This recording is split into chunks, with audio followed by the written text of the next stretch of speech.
Donald Trump didn't want to see a long-term deal made before he got close to office, and neither did Netanyahu. That this was always prearranged to make Donald Trump look like a hero, to make Joe Biden look feckless and weak, and to get Netanyahu some extra goodies for holding out long enough to make Donald Trump look like the superhero. Am I being too? Am I a conspiracy theorist? Am I being too cynical here? No, actually. And like I said before, we saw this coming.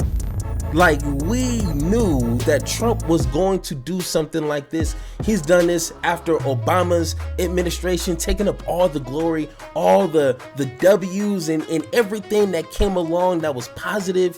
When it comes to anything, Trump is going to take the advantage and say it's because of him. So, all right, we are here, and it is interesting. You know what I'm saying? Like, I am not going to lie. When I heard the news, I knew it was going to happen because we heard through the grapevine that Trump was talking to the Israeli government, Benjamin himself, and this was kind of brought up a few months ago. Like, you know, the conversation probably steered off into the sense of, like, is Trump telling Benjamin not to commit to any sort of ceasefire until Trump gets into office so he can take all the, you know, the victory and the spoils and everything under his watch? And, you know, that was just a brief conversation. But now that this is a reality, does it matter? My answer is yes, it does matter, but also no at the same time. Because just like some of the facts that we're going to go through, it has been way too long and way too many people have been injured, have been killed. Gaza is like, what, 70, 80% destroyed. Like, this was long overdue.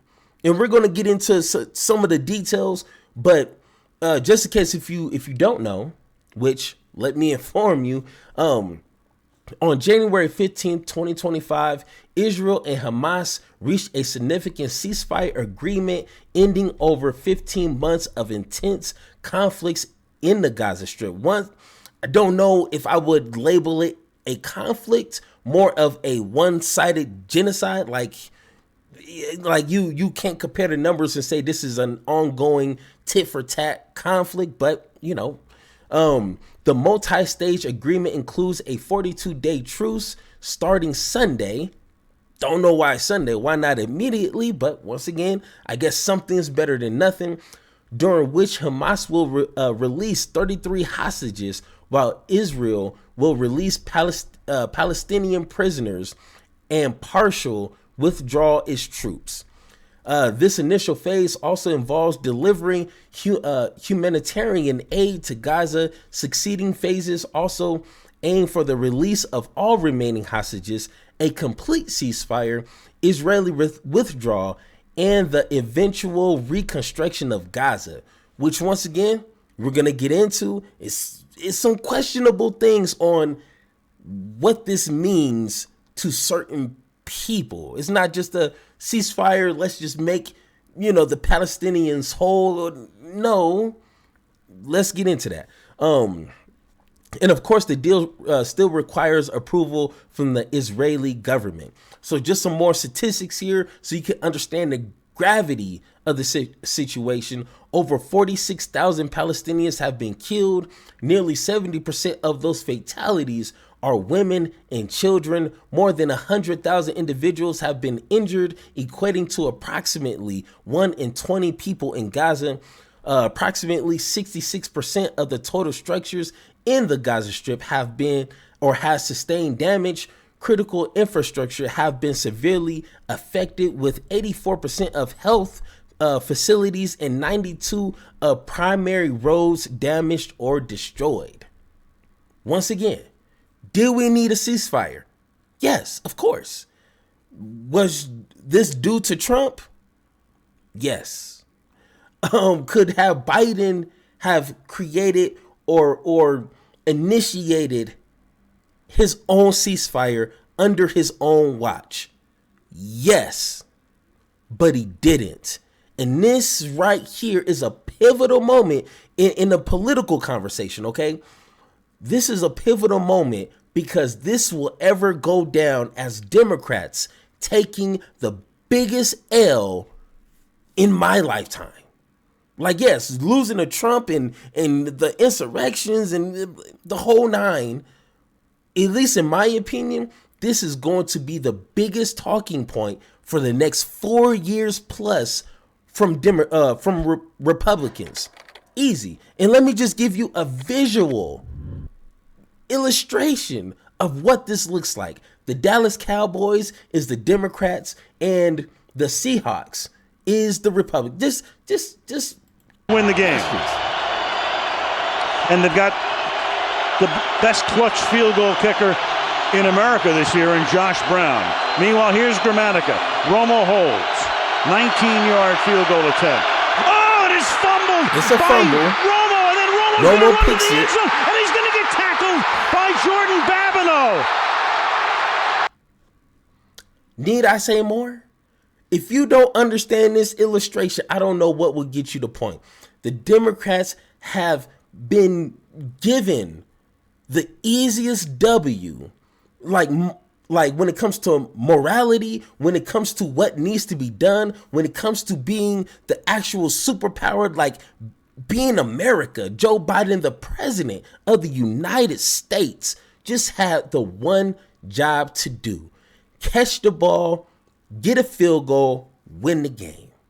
But no, Democrats, for certain reasons, which we're going to get into, only seem to only want to look out for themselves. When it comes to situations like this, the Republicans will capitalize on this moment.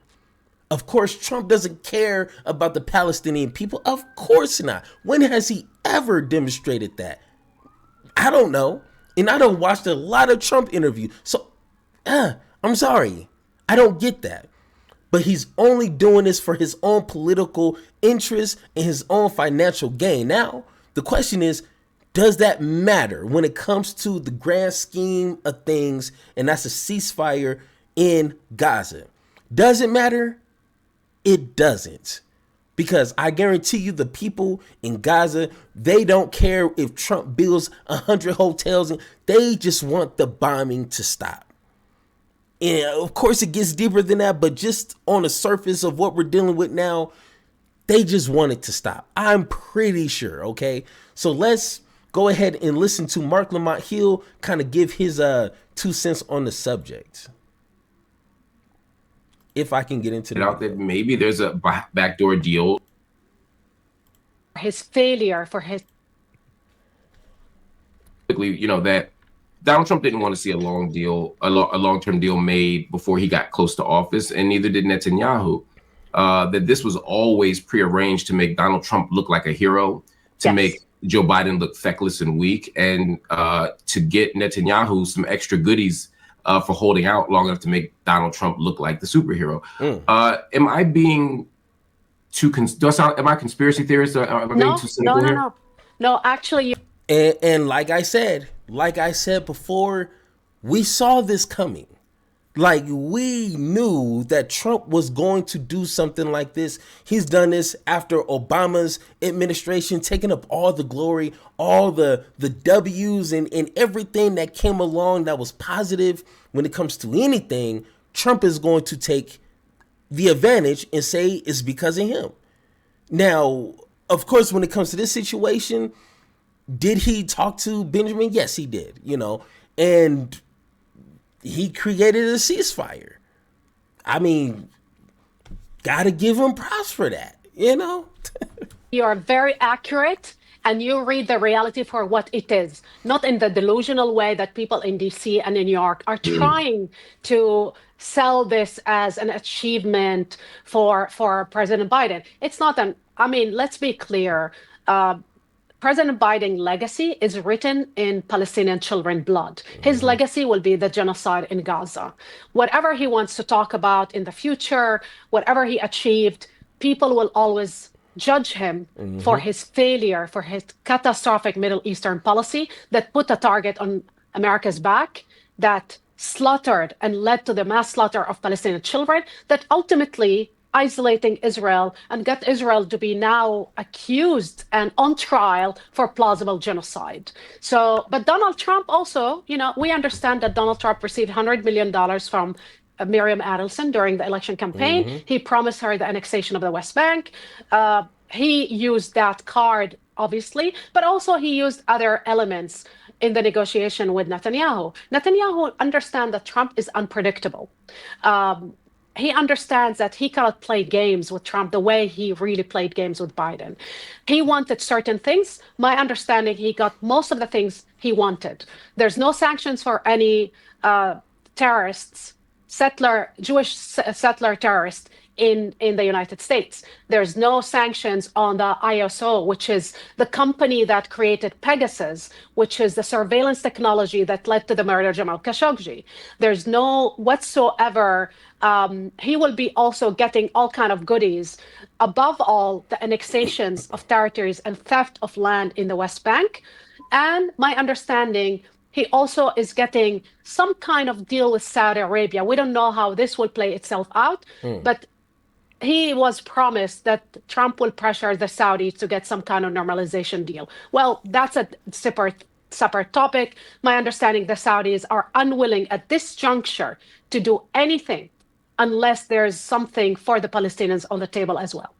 So you raised a couple of really important points, and I'm glad you did, because, when Kamala Harris was running against Donald Trump in the presidential election, the argument was Kamala and Joe Biden, they've obviously been awful on this issue. They've prosecuted a genocide, they've at least supported a genocide.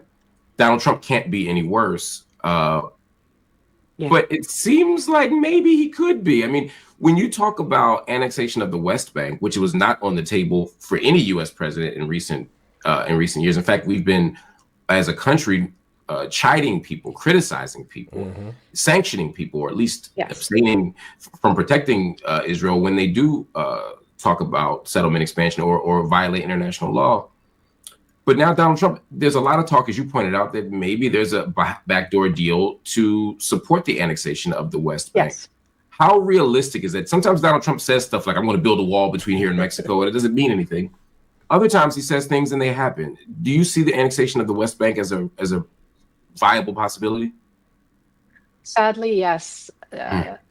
And that's right there, I think, is the underlining details of this entire story. And once again, I'm going to make this clear. What Trump did, if there's any other information I'm not, preview to, then I'm just going off of what I know. Trump made a call to Benjamin a few months ago, and then this happens. Like, this is not by accident. Biden didn't do this. I don't even think Biden even really cares, because he could have done this a long time ago. Nothing is different between a week ago and today. You know what I'm saying? So why is Trump doing this? I think it's the underlining details we need to get into. And just like they just discussed, like, there's a lot of stuff going on. Who's making deals? Once again, follow the money. Usually when you follow the millions of dollar breadcrumbs, there's a millionaire somewhere lurking around. Maybe a few of them. You might even spot a billionaire. I'm just saying that's normally what we find in situations like this. It seems as though. Let's go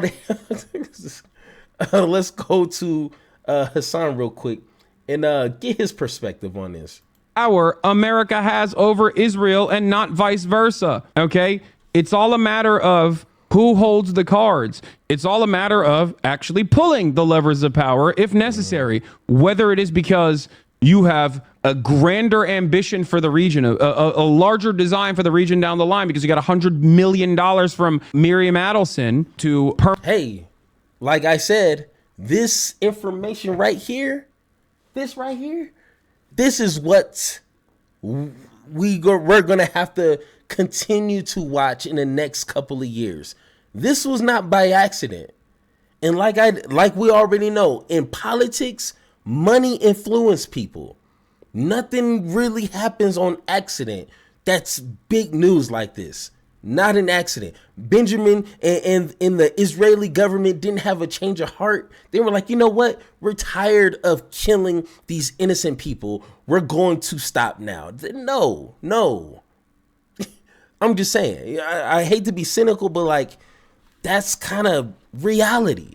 Permanently annex the West Bank, or whether it's because you want to look good for your inauguration, or whether because you're a major Nixon head or a Reagan head and you really wanted to do exactly what they did back in the day, because you have this tendency to reinstate old historical wounds of the Democratic Party in the way that famous Republicans have in the past. I don't know. It doesn't matter. What matters is Biden had all of the power to facilitate a ceasefire for 15 months, and he saw all of the baby murder. He saw all of the children being murdered. He saw the entirety of the Gaza Strip eviscerated, gutted with American weapons. And he said, $8 billion more, please, to the baby murder machine. On this day, we celebrate. I'm just saying, how can any Democrat, voter or leader or anything in between, how could they say that Joe Biden really tried?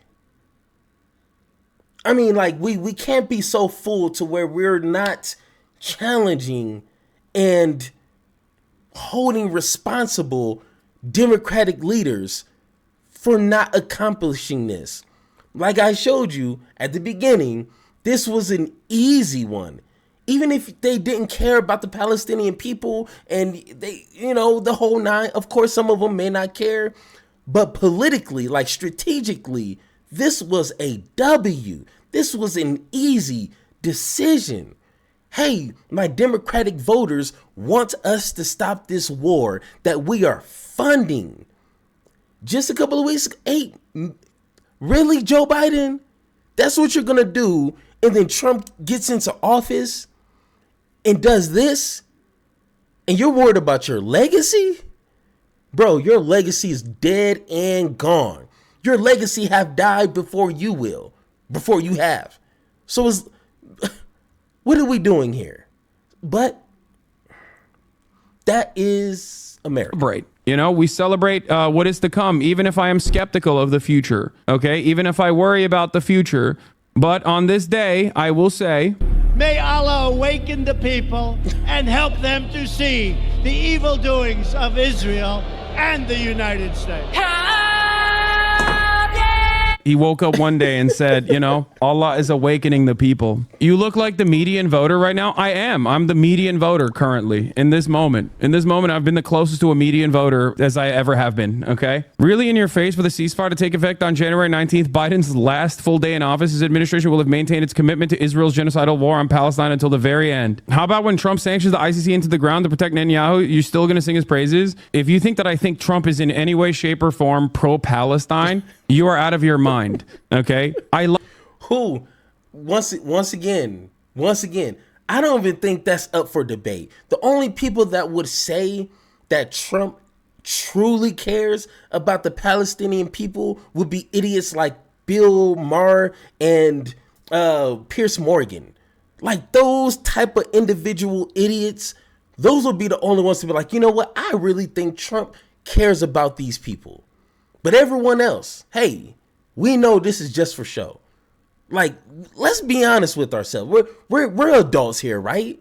We weren't born. I know some of us was born at night, but I know we weren't born last night. Okay, like we know what's up, right? I mean, come on. It's like the TV show, The Boys. Like the superheroes. Like when they're out in public, they're the superheroes that everyone knows and loves. But when it comes to the behind the scenes, they some evil mofos. You know what I'm saying? Like they are not anyone you want to have your kids looking up to. You know what I'm saying? So that is what we're dealing with. Let's not kid ourselves. Like that everyone's position immediately in this instance is to act like the Democrats haven't been doing that already under Democratic leadership. What are you talking about? The Democrats have, alongside the Republican Party, already started the process. Mm-hmm. So what are you talking about? You know what they didn't do, though? Facilitate a ceasefire. So shut up. What is this argument? There is no defense for the Democratic Party on this day. There is no defense. It's just untrue. You can be critical of Donald Trump. You can on Donald Trump, and I certainly will. for the rest of this day. But in this very moment, if you are reaching so far and wide that you make it seem as though Joe Biden had anything to do with this, aside from routinely allowing Israel to just do whatever it wanted over and over and over and over again, you're out of your mind. Yeah, remember the ceasefire button was a youthful TikTok fantasy. Here's Matthew Iglesias. I'm out of touch with the youth, but my sense is that there are now millions of pseudo-informed people gassed up on TikToks and Instagram reels who believe there's some kind of permanent ceasefire button in the Oval Office that Biden is perversely refusing the press. So what happened? What happened? Did Trump find the button? Was it next to the Diet Coke button? What happened? How do we hit the button? It seems like there was a button. Everyone kept saying, Hassan, you are so childish. You are so childish for making it seem as though this is just a simple phone call away. A ceasefire is a simple phone call to Israel, okay? Not to Hamas. No applying pressure to Hamas. Like, Israel is genociding the Gaza Strip. What more pressure can you do than genociding an entire area where 2 million people once lived? That's... Hey, what more do you need? You know what I'm saying? And once again, I think this is a important time for the progressive part of the Democratic Party, which, you know, it's a few of us. Yeah, it's about a few, you know. We need to make sure it's a distinctive line, a distinctive barrier between the elitists in the Democratic Party and the progressives. Because I know the narrative is going to go is the Democratic Party failed X, Y, and Z, and Trump had to do what the Democratic Party couldn't do. The progressive part of the Democratic Party have been screaming from the mountaintops. We need a ceasefire. Do what needs to be done, which something it was possible. Trump did it, and trust me, Trump is no genius when it comes to anything. Okay, if Trump could have done it, or if Trump done it, there was no excuse for the Democratic Party to not do it. Trump is not a special. He doesn't have some insider knowledge. No one is scared of that 82-year-old overweight guy with orange skin and a toupee. Nobody is scared of him. But when it comes to the Democrats, hey. So Holmgren had to take the timeout. So Seattle is now to win the game. Let's watch this again. And they've got the best clutch field goal kicker in America this year in Josh Brown. Meanwhile, here's Gramatica. Romo holds. 19-yard field goal attempt. Oh, it is fumbled by Romo. Almost got it. Almost. And he's going to get tackled by Jordan Babineau. Amazing. Once again, that is the Democratic Party at its best. And we got to live with that. But once again, guys, if you agree or disagree with anything I said in this video, let me know in the comments down below, or hit that Discord button so me and you can have that one-on-one talk. And like always, let's have that conversation.